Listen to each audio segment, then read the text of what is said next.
ભક્ત ગોરા કુંભાર. ભાઈબંધ, સુરાને તો એ જાદુઈ દર્પણ જ લાગતું હશે ને.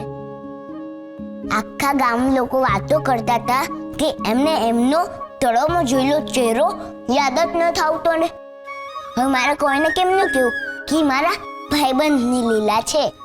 મારી આ લીલામાંથી લોકોને પાઠ શીખવા મળવાનો છે. તળાવમાંનો એમનો ચહેરો એ લોકો ભૂલી ગયા છે અને એટલે જ આ દર્પણ પ્રત્યેનું એમનું આકર્ષણ વધી ગયું છે.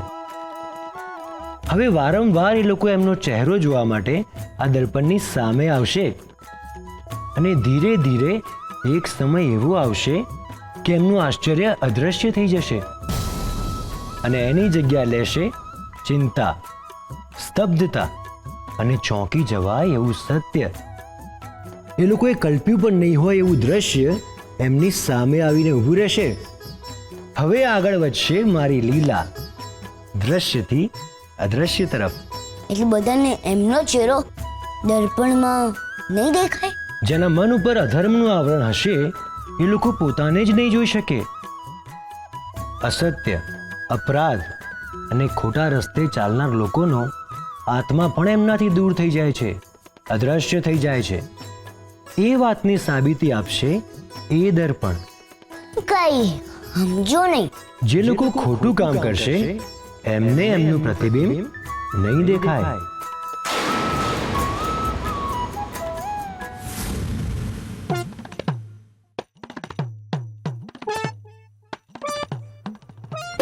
બસ હવે આ અંદરનો પહેલવાન રહ્યું ને એ ડરી જાય. અક્કલના મટ્ટા અંદર હું જ છું. તમને આમ પોતાને જ જોઈને ડર નો લાગે? રમૂજ રમૂજ દાંત કાઢો દાંત કાઢો. હસે હસે આવો હસે. આ ગોરા હારું ના મોકલું લઈ આવ્યો છે. હા, આખો દિયામાં જતો રહે ખબર ન પડે. તે તમારે એકલાય દી કાઢવાનો છે? અમે આયા હું તમને જોવા ઉભા છીએ. હે હાલો હાલો હાલો આગા કસો આગા કસો. હા, મારે છે ને તૈયાર થવાનું છે. મારે મારી બેનની હારીમાં જવાનું છે. ત્યાં છે ને અંધાઈ સામે આપણો વટ પડવો જોઈએ. અંધાઈને ખબર પડવી જોઈએ કે માધવપુર ગામમાં દર્પણ આવ્યું છે. આવો બાપા આવો. એ આગા કસો આવો બાપા આવો. બાપા આ ઈ દર્પણ. આ તો અલૌકિક ઘટના છે. મારું પ્રતિબિંબ તો દેખાય છે, પણ મને એવું કેમ લાગે છે કે હું આ પહેલી વાર જોઉં છું? તળાવમાં જોયેલું મારું પ્રતિબિંબ મારી સ્મૃતિમાં કેમ નથી આવતું? બાપા તમને જોઈને એવું લાગે છે ને કે તમે તમારો ચહેરો પહેલી વાર જોયો? નિસંદેહ એવું જ લાગી રહ્યું છે.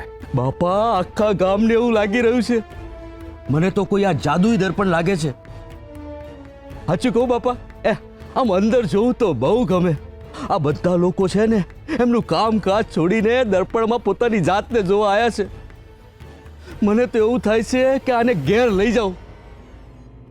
બાપા તમે જુઓ ને અંદર કેવા રૂપાળા લાગો છો. રૂપાળું તો આ દર્પણ લાગે છે. મારા પ્રતિબિંબના કારણે હું માધવપુર ગામનો પ્રખર જ્ઞાની પંડિત. મારા લલાટના તેજથી આ દર્પણ સૂર્ય સમૂહ ભાસે છે. દીપી ઉઠ્યું છે આ દર્પણ મારી વિદ્વતાની જ્યોતથી. શ્રી હરિ નમો નારાયણાય.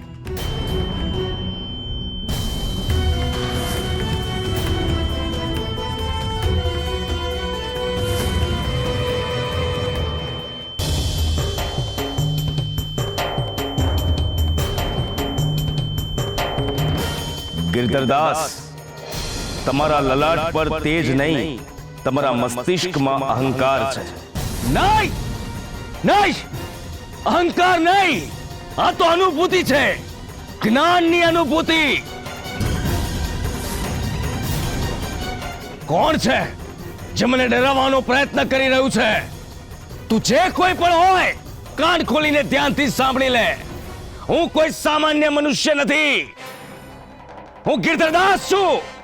વેદો મારા આભૂષણ છે અને ઉપનિષદો મારા વસ્ત્રો. શાસ્ત્રોનો હું શ્વાસ ભરું છું અને કૃષ્ણને પ્રિય છું. જ્ઞાન મારા આંગણામાં તુલસીની જેમ ઉછરી રહ્યું છે. મારા બાલ પર સાક્ષાત શિવ અને મારી જીવા પર સ્વયં શારદા છે. હું તારા અવાજના તાબે નહીં થાવ, કોઈ કાળે નહીં થાવ. તું જો અવાજ રૂપી કાર છે તો હું સ્વયં ગિરધરદાસ મહાકાળ છું. અહમ મહાકાલોસ્મી. શ્રી હરિ નમો નારાયણાય.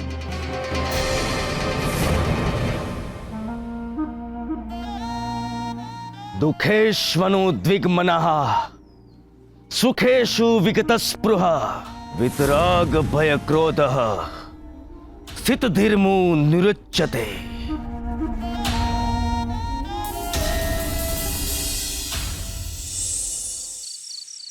અને ભાઈબંધ, ગામના લોકો તો દર્પણ જોઈને ઘેલા ઘેલા થઈ ગયા છે.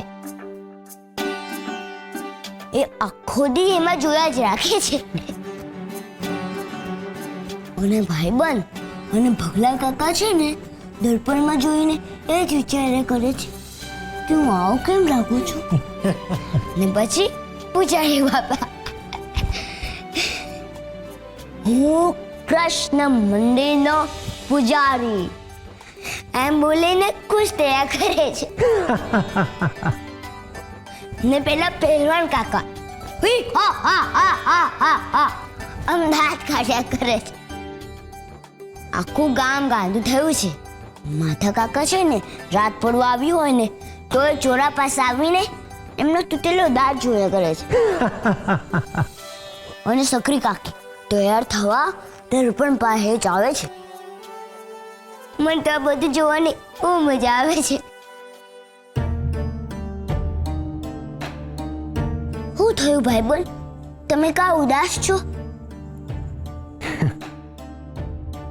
ઉદાસ નથી થયો, બસ આવતીકાલનો અંદેશો મારા ચહેરા પર ફરી રહ્યો છે. આવતીકાલે શું થવાનું છે? પોતાના મનનો અવાજ અવગણનારા આ લોકો આવતીકાલે જ્યારે દર્પણની સામે આવશે ત્યારે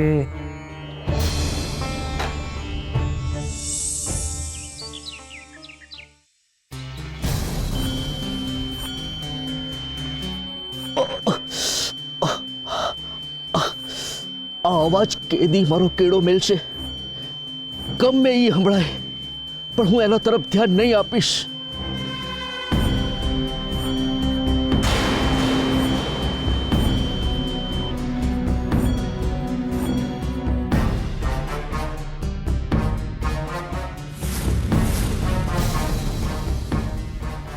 પગલા, આવું થઈ ગયું? હું દેખાતો કા નથી? આવું કેમનું થાય? હું થયું?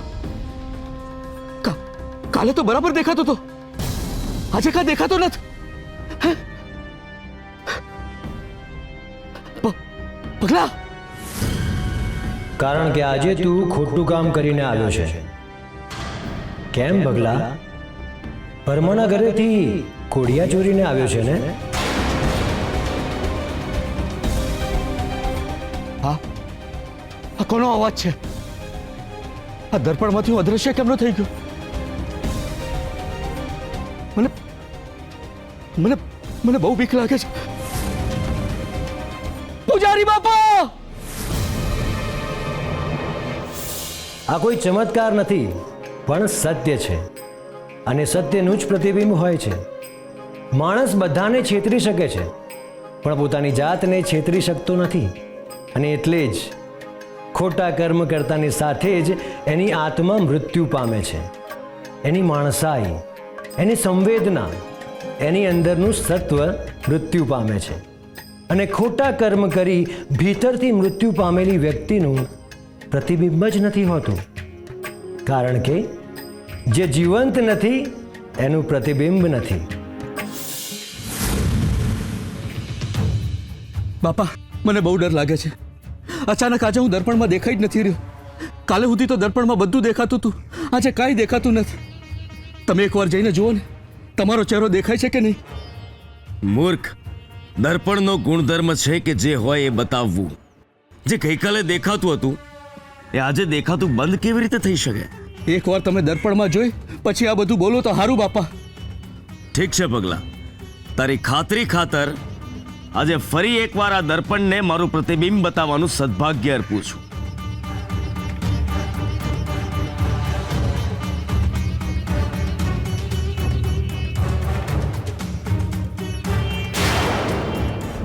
આમાં મારું પ્રતિબિંબ કેમ નથી દેખાતું? જે ગઈકાલે હતું એ આજે નથી, એટલે તમારી અંદર પણ જે ગઈકાલે હતું એ આજે નથી. ગિરધરદાસ, પાપ, પ્રપંચ અને પાખંડનું પ્રતિબિંબ નથી હોતું. આજ સુધી કરેલા તમારા કર્મો તમારા પ્રતિબિંબ અને તમારા વચ્ચેનો પડદો બની ગયા છે. ચહેરા પર અસત્ય, પાપ, અહંકાર, અપરાધ, અજ્ઞાનતા આ બધા આવરણ પહેરીને નીકળો એટલે તમે બધાની નજરમાંથી બચી જાઓ છો. કોઈ તમને ઓળખી શકતું નથી, પણ સમય જતાં તમે આ આવરણથી ટેવાઈ જાઓ છો અને આ આવરણ તમારાથી તમારી પોતાની જ ઓળખને છીનવી લેશે. અને એટલે જ મનને દર્પણ બનાવીને રોજ પૂછવું જોઈએ કે આજે કેટલા કર્મ કર્યા અને કેવા કર્મ કર્યા. જ્યાં સુધી ખોટા કર્મો ડંખશે અને એને સુધારવાની ભાવના હશે ત્યાં સુધી સમજવું કે તમે જીવિત છો. પણ જ્યારે ખોટા કર્મ કરવા એ સ્વભાવ બની જશે ત્યારે સમજવું કે તમે તમારી ઓળખ અને તમારું જીવન બંને ગુમાવી બેઠા છો. જ્યારે અંદરથી શુદ્ધતા મરે છે ત્યારે શરીર જીવંત રહે છે, આત્મા નહીં. અને ખાલી શરીરનો પડછાયો હોય છે, પ્રતિબિંબ નહીં.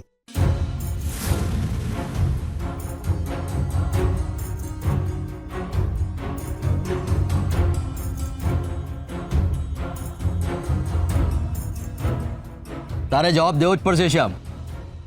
આ જાદુઈ દર્પણ છે કે તંતર મંતર વાળું? અરે ના કોઈ જાદુ છે ના તંતર ના મંતર. તો પછી અમને અમારા ચહેરા દેખાતા કા નથી? કાલે તો બધું બરાબર હતું, તો આજે કા બધા અદ્રશ્ય થઈ ગયા?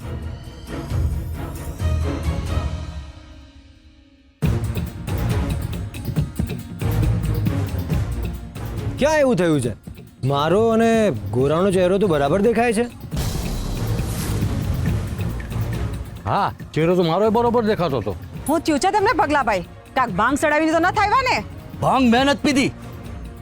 આ દર્પણે ભાંગ પીધી છે. કોકના ચહેરા બતાવે છે ને કોકના ચહેરા નથી બતાવતું.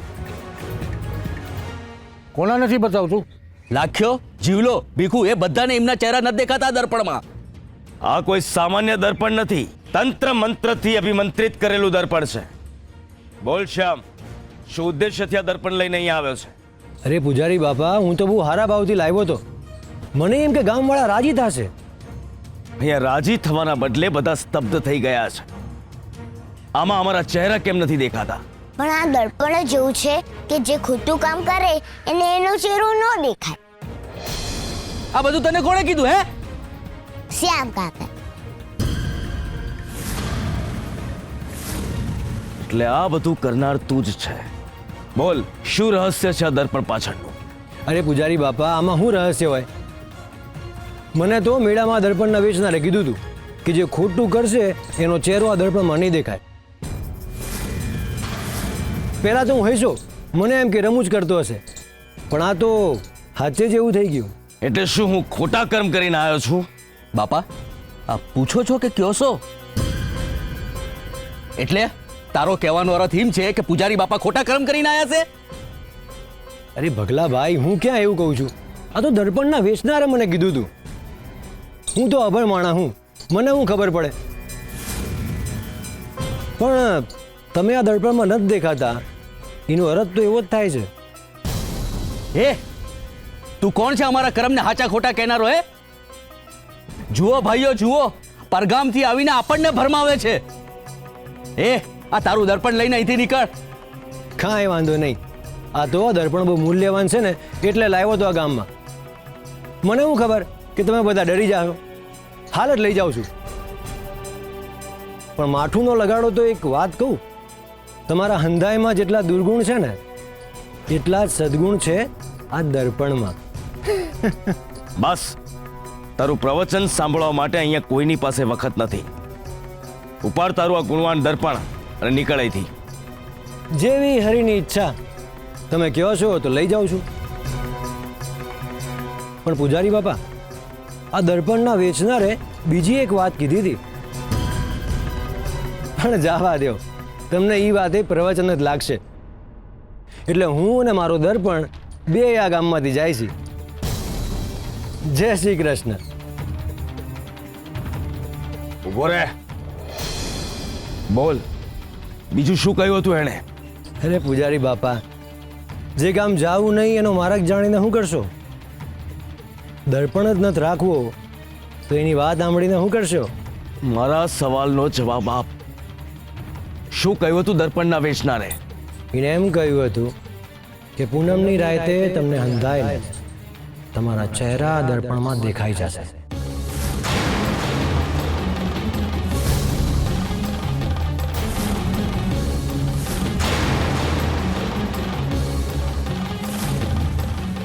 તું જે બોલ્યો એ ના થયું તો તને કારાવાસમાં નખાવી દઈશ.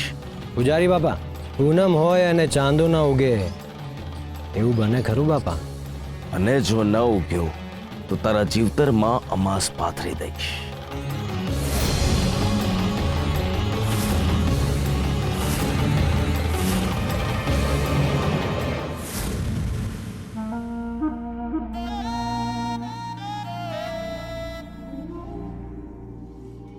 મને એ નથી સમજાતું કે આ દર્પણનું સત્ય હું પારખી કેમ નથી શકતો.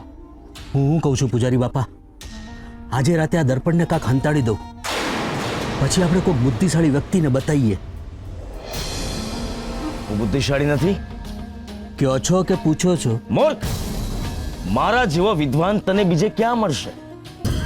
હોય તો શોધી બતાવ આખા પંથકમાં. ના બાપા ના, ભૂલ થઈ ગઈ બાપા, ભૂલ થઈ ગઈ. આખા પંથકમાં તમારા જેટલો વિદ્વાન ક્યાંય નથી. પણ આ તો હું માર્ગદર્શન હાટું કહેતો હતો. માર્ગદર્શન કરવા વાળો હું બેઠો છું. શ્યામને આ ગામમાંથી દર્પણ ન લઈ જવા દીધો એ જ તો મારો માર્ગ છે. કયો માર્ગ બાપા?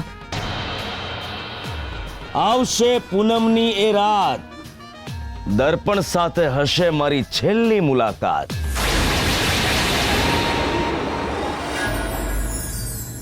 વિસ્મૃતિ મનુષ્ય પાસે ઈશ્વરે આપેલી જો કોઈ કિંમતી અને મૂલ્યવાન ભેટ હોય તો એ છે સ્મૃતિ, એટલે કે એની સ્મરણ શક્તિ. જીવનની નાની નાની ઘટનાઓ મનુષ્યને યાદ રહે છે. પહેલી વાર બહેને બાંધેલી રાખડી અને ગુરુએ ઉપાડેલી લાકડી, બધું જ યાદ રહે છે.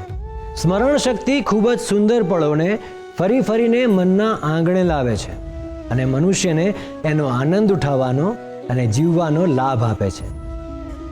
પણ એથી મોટી ભેટ જો ઈશ્વરે મનુષ્યને આપી હોય તો એ છે વિસ્મૃતિ, એટલે કે ભૂલી જવાની શક્તિ. જેમ જેમ સમય પસાર થાય છે એમ એમ મનુષ્ય એના જીવનની ઘટનાઓને ભૂલતો જાય છે. એના મન પરથી અમુક યાદો ધીમે ધીમે ઝાંખી થતી જાય છે અને એટલે જ મનુષ્ય એનું જીવન શાંતિથી જીવી શકે છે. કારણ કે જો દરેક ખરાબ ઘટના યાદ રહી જાય તો જીવન આગળ વધી જ ના શકે. પ્રિય પાત્રના વિરહથી માંડીને કોઈ અંગતે આપેલો દગો જો મનુષ્યને યાદ રહી જાય તો જીવન એ જ ક્ષણે ઊભું રહી જાય છે. અને એટલે જ વિસ્મૃતિ એ સ્મૃતિ કરતાં પણ ઉત્તમ ભેટ છે. કંઈક ભૂલી જવું એટલે મનનું નવી યાદો માટે ખુલી જવું.